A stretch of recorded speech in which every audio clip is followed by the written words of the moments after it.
नमस्कार. जय महाराष्ट्र वृत्तवाहिनीच्या नवरात्र उत्सवाच्या निमित्तानं आयोजित विशेष चर्चेच्या या कार्यक्रमात आम्ही आपलं स्वागत करतो. मी प्रसाद काथे.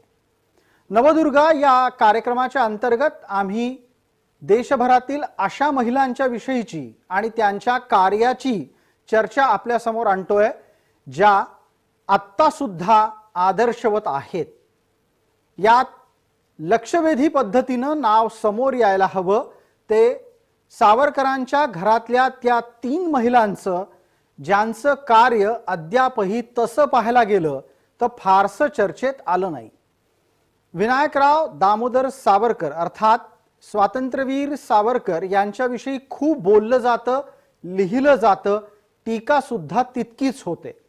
पण त्याचबरोबर या विनायकरावांचे 2 बंधू आणि इतकंच नाही तर या एकूण 3 बंधूंच्या पत्नी यांचं सुद्धा भारतीय स्वातंत्र्य लढ्यात योगदान आहे. नवदुर्गा या महिलांविषयक कार्यकर्तृत्वाचा परिचय आणि आदर्श समोर आणण्याच्या चर्चेमध्ये आजची चर्चा ही सावरकर कुटुंबातल्या त्या 3 महिलांच्या क्रांतिकार्यातल्या योगदानाची, ज्यांना आपण फारसं आठवू शकलेलो नाही, किंबहुना त्या लक्षात राहू नयेत म्हणून सुद्धा गेली अनेक वर्ष प्रयत्न झाले. या चर्चेत आपल्या सोबत जोडल्या गेलेल्या आहेत डॉक्टर शुभा साठे. शुभा साठे यांचा स्वतंत्र परिचय हा लेखिका म्हणून आहेच, त्या डॉक्टर शुभा साठे म्हणूनही परिचित आहेत. आणि या सगळ्या परिचयाच्या दरम्यान एक महत्त्वाचा मुद्दा जो या चर्चेशी त्यांना जोडण्याचं कारण ठरलाय तो म्हणजे सावरकरांच्या घरातल्या त्या 3ही क्रांतिकारी महिलांच्या विषयक त्यांनी केलेलं लिखाण. शुभताई, आपलं स्वागत. या चर्चेत आपण आलात त्याबद्दल खूप खूप धन्यवाद. आपण जे त्या 3घी या संदर्भातलं पुस्तक लिहिलं त्याची मूळची प्रेरणा ही सावरकरांच्या घरातल्या 3ही महिलांच्या योगदानाचं परिचय पत्र लोकांपर्यंत आणण्याची आणि त्यातून समाजाला काय संदेश देण्याची आहे. बरोबर, आपण सांगितलं तसं स्वातंत्र्यवीर विनायक दामोदर सावरकरांचं कार्य लोकांपर्यंत पोहोचलेलं आहे, पण तितकंच या घराण्यातल्या 3 स्त्रियांचं कार्य सुद्धा महत्वाचं आहे. मला स्वतःला, मी जेव्हा आचार्य पदवीचा अभ्यास करत होते तेव्हा माझ्या मनामध्ये या संदर्भात खूप प्रश्न निर्माण झाले की हे सावरकर बंधू तर अंदमानामध्ये गेले, पण त्या घरातल्या स्त्रिया कशा जगल्या असतील आणि तो इतिहास समाजासमोर यावा, त्यांचंही कार्य किती महत्वाचं आहे हे लोकांना कळावं आणि त्यातून प्रेरणा घेतली जावी, याच उद्देशाने त्या 3घी या कादंबरीचं लेखन मी केलेलं आहे. आपण ज्या 3 महिलांच्या विषयी चर्चा करतो आहोत त्या महिलांच्या आयुष्यातले सत्व परीक्षेचे काही प्रसंग आहेत. खास करून जर समजा विनायकरावांच्या बद्दल चर्चा करायची असेल तर विनायकरावांच्या पत्नी आणि खास त्यातही त्यांच्या मुलाचं निधन होणं इथपासूनचे अनेक प्रसंग आहेत. मी टप्प्याटप्प्यानं प्रत्येक महिलेच्या विषयी तुमच्याकडून जाणून घेऊ इच्छितो आणि या निमित्तानं आपण हा कार्यक्रम जे सगळे आपले प्रेक्षक जोडले गेलेले आहेत जय महाराष्ट्राचे ते पाहतायत त्यांच्याही पर्यंत या 3ही महिलांच्या बाबतच्या आयुष्यातले सत्व परीक्षेचे प्रसंग आपण टप्प्याटप्प्यानं सांगावेत. नक्कीच. सगळ्यात पहिल्यांदा आपल्या डोळ्यासमोर येतात त्या येसू वहिनी, म्हणजे स्वातंत्र्यवीर सावरकरांच्या वहिनी, गणेश दामोदर सावरकरांच्या पत्नी. त्यांचं कार्य म्हणजे सावरकरांनी त्यांना आपली माता असंच म्हटलेलं आहे, कारण त्यांची आई फार लहानपणी गेली, त्यानंतर वहिनीनीच त्यांचा सांभाळ केलेला आहे. अशी ही मातृतुल्य येसू वहिनी आहे. तिला सुद्धा सावरकरांचं जे क्रांतिकार्य होतं त्याच्या झळा सोसाव्या लागलेल्या आहेत. म्हणजे एकच उदाहरण सांगते की अभिनव भारताची स्थापना स्वातंत्र्यवीर सावरकरांनी केली आणि अभिनव भारताचं क्रांतिकार्य जसं वाढायला लागलं तसं काय झालं, नाशिकच्या तिळभांडेश्वर गल्लीतलं यांचं घर म्हणजे त्या क्रांतिकारकांचं हक्काचं निवासस्थानच बनलं होतं. केव्हाही कधीही कोणीही यायचं घरी आणि मग येसू वहिनीला त्यांच्या जेवणाखावणापासून तर मुख्य म्हणजे त्यांच्या सुरक्षिततेची सुद्धा पूर्ण जबाबदारी येसू वहिनीवर असायची, कारण घरावर चोहोबाजूनी पहारा असायचा. केव्हाही पोलीस येऊन उभे राहायचे, साध्या वेशातले पोलीस आजूबाजूला असायचे. त्यामुळे हे जोखमीचं काम येसूवहिनी करायचे. शिवाय घरावर झडती जप्ती यायची. त्या झडतीला येसूवहिनीला तोंड द्यावं लागायचं. येसूवहिनींच्या बरोबरीने माई म्हणजे स्वातंत्र्यवीर सावरकरांच्या पत्नी यांना सुद्धा, या दोघी महिलांनी या झडतीला जप्तीला फार धीराने तोंड दिलेलं आहे. बिलकुल. यातला एक उल्लेख हा आवर्जून आपल्याला करायला हवा, तो तुमच्याकडून आता पुसटसा आला, तो म्हणजे सावरकरांच्या संपत्तीवर आलेली जप्ती. आपण पहा डॉक्टर शुभाताई, की ज्या संपत्तीला इंग्रजांनी जप्त केलं ती संपत्ती आजवर सावरकरांना दिली गेलेली नाही. भारताच्या स्वातंत्र्याच्या अमृतकालामध्ये आपण ही चर्चा करतोय आणि 75 वर्षात देश स्वतंत्र करण्यासाठी जे सावरकर लढले त्या सावरकरांची जप्त झालेली संपत्ती देशात आलेल्या कोणत्याही सरकारनं त्यांना परत केली नाही.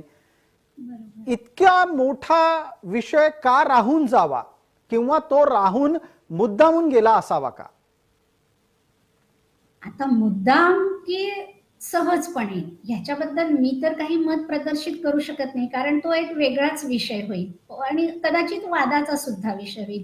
पण एवढं मात्र मी तुम्हाला सांगते, जेव्हा सावरकर अंदमानातून सुटून रत्नागिरीच्या कारागृहात होते, तिथून नंतर येरवड्याच्या कारागृहात होते आणि येरवड्याच्या कारागृहातून त्यांची सुटका झाली, रत्नागिरीत स्थानबद्धतेत ठेवलं.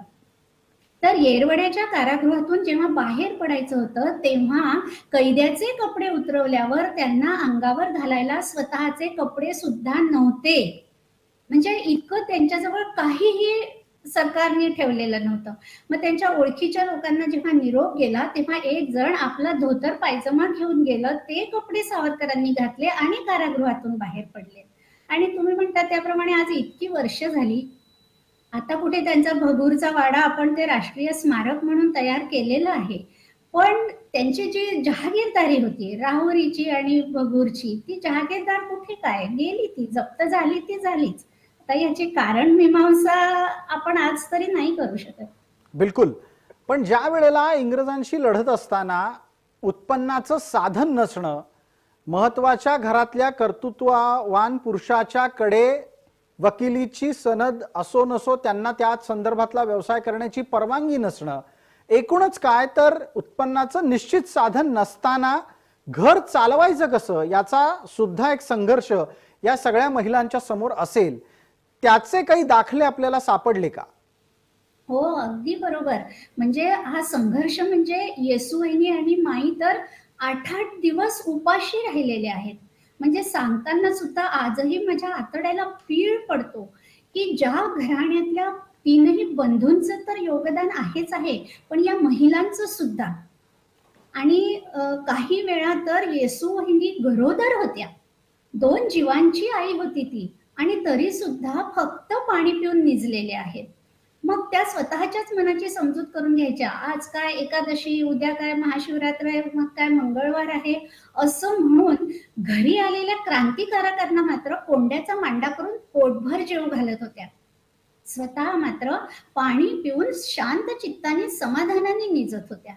असं हे 8-8 दिवस चालायचं. आणखीन एक सांगते, जेव्हा त्यांच्या घरावर जप्ती आली तेव्हा या दोन्ही स्त्रियांना गावाबाहेर मंदिरामध्ये राहण्याची वेळ आली. जवळ तर काहीच नव्हतं, गाडगे मडके चूल भांडी काहीही नव्हतं. कसं काय जगणार? तेव्हा आबा दरेकर मंदिरामध्ये कीर्तन प्रवचन करायचे. मंदिरात लोक मोठमोठ धान्य ठेवले की ते धान्य आबा येसूवहिनीला नेऊन द्यायचे. तेव्हा कुठे त्यांची चूल पेटायची. असं जीवन या जगलेल्या आहेत. बिलकुल. या निमित्तानं एक उल्लेख आपल्याला करायला हवा, तो स्वातंत्र्यवीरांच्या मुलाच्या निधनाचा. तो प्रसंग आपल्याला सांगता आला, विशद करता आला तर कळू शकेल की काय यातना सहन केल्या आहेत सावरकरांनी आणि त्यांच्या कुटुंबानं. त्यातही खास करून जेव्हा आपण नवरात्र काळामध्ये या महिलांच्या बलिदानाची चर्चा करतो तेव्हा एका आईला आपला मुलगा डोळ्यादेखत जाणं हे पाहावं लागतं आणि ते पाहायला कारण आपला नवराच किंबहुना त्या नवऱ्याचा एक भूमिका घेतलेला विचार ठरतो. ही सगळी मानसिक गुंतागुंत किती किती क्लिष्ट स्वरूपाची असू शकते. हा, बरोबर आहे. पण आता आपण जे बोललात, की मुलाच्या निधनाचं कारण पतीची भूमिका, अशी सांगड आपण नाही घालू शकत. कारण की तो काळ असा होता, की स्वातंत्र्यवीर सावरकर बॅरिस्टर होण्यासाठी लंडनला गेलेले होते. आणि जहाजावर पाय ठेवताना त्यांनी आपल्या पत्नीच्या कडेवर प्रभाकर होता, तेव्हा त्यांनी पत्नीचा आणि प्रभाकरचा निरोप घेतला. आणि निरोप घेताना सुद्धा त्यांनी आपल्या पत्नीला सांगितलंय, की "माझ्या जीवापेक्षा जास्त ह्याला जप. माझा प्राणच मी तुझ्याजवळ ठेवून जातो आहे. हा भावी राष्ट्रभक्त होणार आहे." इथपर्यंत सावरकरांनी सांगितलं आणि जाता-जाता एक सुतोवाच करून गेले, की "याला देवीची लस मात्र टोचून घे." पण पती आता परदेशात गेले आहेत. केव्हा दर्शन होईल? 4 वर्षासाठी पुन्हा कधी भेट होईल काही माहिती नाही. माईंची मनस्थिती म्हणजे एक स्त्री म्हणून आपण त्यांची मनस्थिती समजून घेऊ शकतो. आणि येसूवहिनी आणि माई दोघीच स्त्रिया घरामध्ये आणि त्यात प्रभाकरला ताप आला. तेव्हा त्या दोघींच्या लक्षात आलं, की आपण देवीची लस टोचायची राहून गेली आणि तो ताप मग इतका वाढला, मस्तकामध्ये ताप गेला. आणि त्यावेळेस अगदी माईंच्या मांडीवरती तो छोटा जीव आणि त्या काहीही करू शकत नाही. म्हणजे एका आईची अगतिकता आणि त्यातून पती जवळ नाही. म्हणजे मुलगा जाण्याचं दुःख आणि पती जवळ नसण्याचं दुःख आणि आजच्या सारखा काही तो लगेच आपण मोबाईल हातात घेतला किंवा ईमेल केला असा तो काळ नव्हता ना. म्हणजे पतीशी बोलणं होण्यासाठी महिनोन-महिने 1-2 ओळीच्या पत्राची वाट बघावी लागत होती. अशा काळामध्ये अगदी आपल्या मांडीवरती मुलाचं निधन होणं, मुलगा जाणं, हे त्या आईच्या जीवाला किती क्लेशकारक होतं, वेदनाकारक होतं अगदी. बिलकुल. या चर्चेला थोडं आणखीन पुढे नेऊयात आणि त्याच निमित्तानं हाही प्रश्न आहे. बऱ्याचदा आपल्याला या चर्चेच्या निमित्तानं अर्थात शुभाताई हेही खुलासा करण्याची संधी आहे की या महिलांचं थेट क्रांतिकार्यात कशा प्रकारचं काही योगदान कधी आपल्याला दिसलं का? म्हणजे पतीच्या प्रत्यक्षातल्या घरातल्या सहवासाच्या व्यतिरिक्तही त्यांनी त्यांचं काम चालू ठेवलं, किंबहुना आपापल्या प्रतीच्या कामामध्ये त्यांनी योगदान केलं असेल तर ते थेट क्रांतिकार्यातलं योगदान आपल्याला कुठे सापडतं का? हां, आता थेट क्रांतिकार्य म्हटलं म्हणजे आपल्या डोळ्यासमोर लगेच हातामध्ये बंदूक, तलवार, काही शस्त्र घेऊन या उभ्या राहिल्या का? किंवा कुठे बॉम्ब गोळे नेऊन पोहोचवले का? वगैरे अशा प्रकारचं कार्य त्यांनी केलेलं नाही. पण येसूवहिनींनी जसा तरुणांचा अभिनव भारत स्थापन झालेला होता, तसा त्यांनी महिलांचा आत्मनिष्ठ युवती संघ स्थापन केलेला होता. आणि या आत्मनिष्ठ युवती संघामध्ये सगळ्या महिलांना एकत्रित करण्याचं काम होतं. आज आपण पाहतो आजच्या काळामध्ये सुद्धा एखादी महिलांची संस्था चालवणं म्हणजे किती कठीण काम असतं. ते त्या काळामध्ये आणि सरकारच्या विरोधामध्ये महिलांना एकत्र करणं. कुठल्या महिला त्या एकत्र करत होत्या? क्रांतिकारकांच्या पत्नी, माता, भगिनी, आजूबाजूच्या स्त्रिया ह्यांना गोळा करून येसूवहिनी आणि माई सुद्धा त्यांना राष्ट्रभक्तीचे धडे देत होत्या. काही काही स्त्रिया कशा असायच्या, की त्यांचे पती क्रांतिकार्यामध्ये भाग घेत आहेत, भूमिगत झालेत, त्या कंटाळल्या आहेत जीवनाला वगैरे, त्यांच्या मनाला उभारी देण्याचं काम करत होत्या. म्हणजे बघा कसं आश्चर्य आहे. स्वतः या दोघींचे पती सुद्धा घरात नाहीये. क्रांतिकार्याला वाहून घेतलेलं आहे आणि घरातल्या समस्यांना तोंड देता देता या दोघी जणी दुसऱ्या महिलांचं मनोबल वाढवतायत. त्यांना राष्ट्रभक्तीचे धडे देतायत. अगदी कीचक वधासारख्या नाटकाचं ते वाचन करतायत. आबा दरेकरांच्या राष्ट्रभक्तीपर कवितांचं वाचन करतायत. आणि हळूहळू या आत्मनिष्ठ युवती संघाच्या महिला सुद्धा मग आपल्या बाळाला जोजवताना अंगाई गीत म्हणत नसत, देशभक्तीपर गीताच्या ओळी त्यांच्या तोंडावर येत असत. हे असं त्यांचं कार्य आहे. बिलकुल. हा जो संपूर्ण प्रसंग आपण सांगितला त्यातून अधोरेखित काय होतं तर कोणत्याही प्रसंगाला सामोरं जाण्याच्यासाठी एक दुर्दम्य आशावाद जन्माला यावा लागतो. तो या तिघींच्याही गाठीशी होता. तुम्ही या तिघींची माहिती मिळवलीत, ती कशी मिळवलीत आणि ती मिळवल्याच्या नंतर सुद्धा ही माहिती मांडली जात असताना नारायणरावांच्या पत्नींना केंद्रस्थानी ठेवून आपण ती सादर केलीत, या रचनेमागचं कारण काय? हं. आधी आता माहिती कशी मिळवली ते सांगते मी.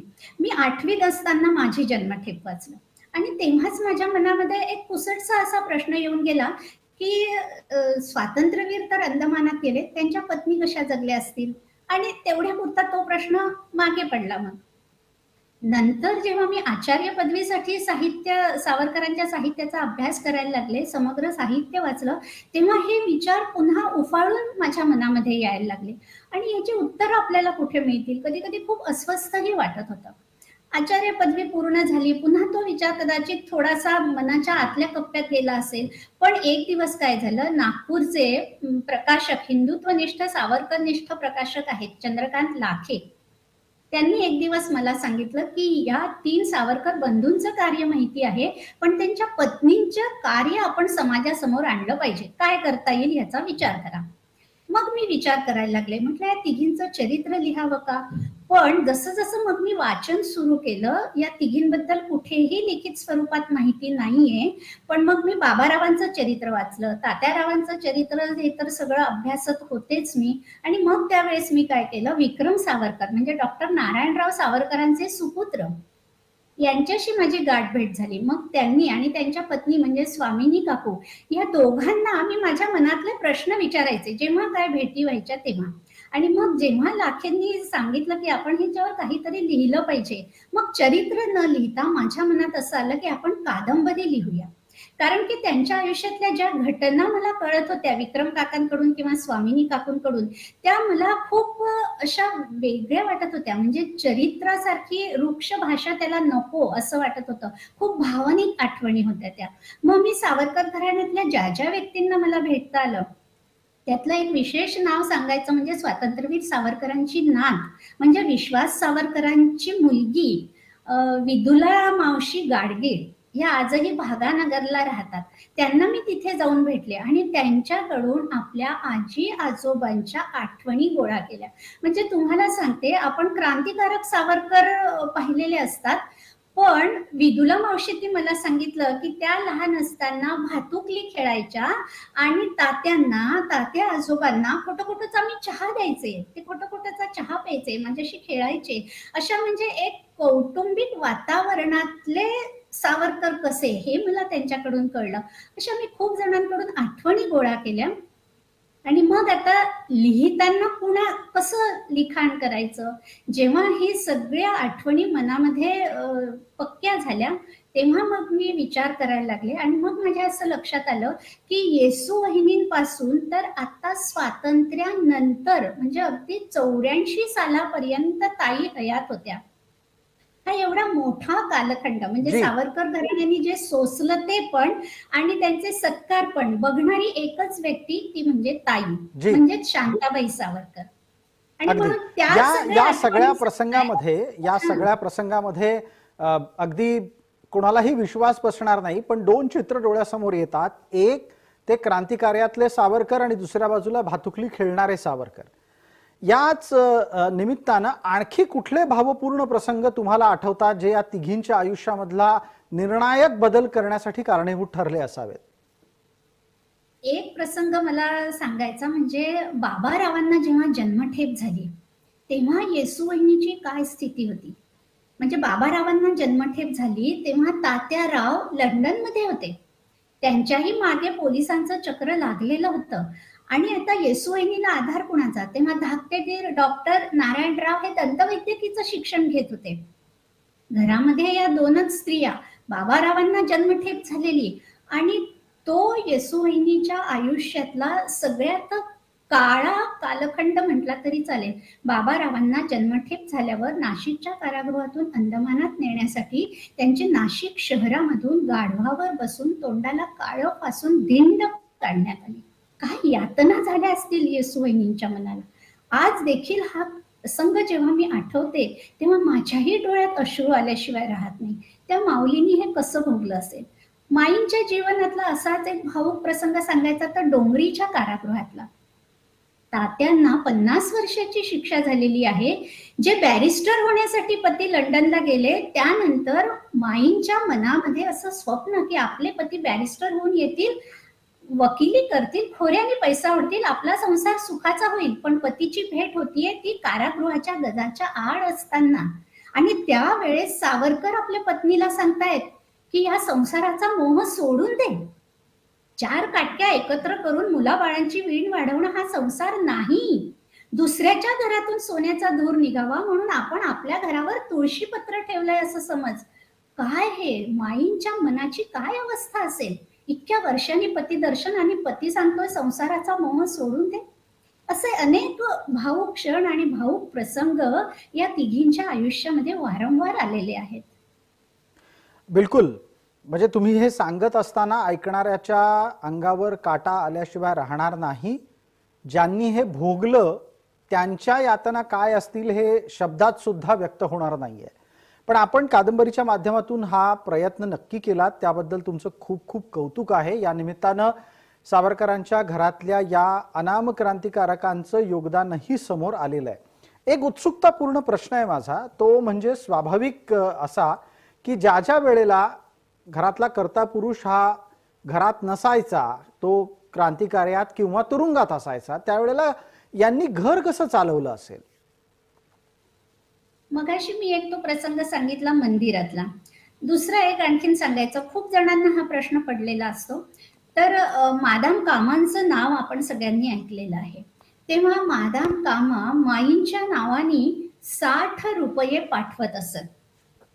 बरं, आता आजच्या काळातली माझ्यासारखी एखादी स्त्री असती तर ते पैसे सगळे स्वतःसाठी वापरून आनंदात जगल्या असत्या. पण त्यावेळेस डॉक्टर नारायणरावांचं दंतवैद्यकीचं शिक्षण सुरू होतं. त्यांना वसतिगृहावर राहावं लागत होतं.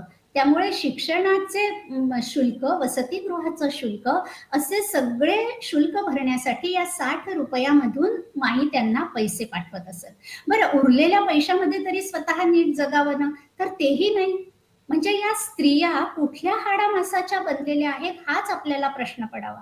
उरलेल्या पैशामध्ये जे अभिनव भारताचे इतर क्रांतिकारक होते की जे भूमिगत झालेले आहेत किंवा तुरुंगवास भोगतायत, अशा क्रांतिकारकांच्या घरातली चूल पेटती राहावी म्हणून या दोन स्त्रिया धडपडत होत्या. आणि स्वतः तर काय, त्यांना तर पाणी पिऊन निजण्याची सवयच झालेली होती. पण असंच जसं मी मगाशी सांगितलं, कुणी मोठमोठ धान्य काय आणून दिलं असेल त्याच्यावर. आणि नंतर जेव्हा डॉक्टरांचं दंतवैद्यकीचं शिक्षण पूर्ण झालं, ते मुंबईत दंतवैद्यकी सुरू केली, तेव्हा मग या घरामध्ये थोडाफार पैसा यायला लागला. पण तेव्हा सुद्धा डॉक्टर आलेल्या मिळकतीतून अगदी घरामध्ये डाळ तांदूळ धान्य येण्या इतपत पैसे वापरत उरलेले पैसे इतर क्रांतिकारकांचे संसार चालवण्यासाठी, त्यांच्या मुलांच्या शिक्षणासाठी असेच खर्च करत होते. बिलकुल. या संपूर्ण प्रवासातून ज्या पद्धतीनं तुम्ही या तीनही महिलांचा प्रवास उलगडून सांगितलात, ती खरंच आत्ताच्याही घडीला एक निश्चित आदर्शवत घटना आहे आणि रचना सुद्धा. आपल्या देशाच्या स्वातंत्र्यासाठी पती लढत असताना त्याच्या पाठीशी खंबीरपणे उभं राहण्याची प्रेरणा देणारी स्त्रीची ही कहाणी नवरात्रातल्या आपल्या नवदुर्गा या कार्यक्रमात आम्ही जय महाराष्ट्राच्या माध्यमातून आपल्या समोर आणली. डॉक्टर शुभाताई साठे, आपले खूप खूप धन्यवाद. आपण या चर्चेत सहभागी झालात आणि एका अनाम क्रांतिकारक महिलांच्या योगदानाची कहाणी आमच्या प्रेक्षकांपर्यंत पोहोचवलीत. आपल्याला पुनश्च एकदा धन्यवाद, आपले आभार. धन्यवाद. जय महाराष्ट्राचे पण धन्यवाद. या कार्यक्रमात तूर्तास इतकंच. आपण पाहत रहा फक्त जय महाराष्ट्र.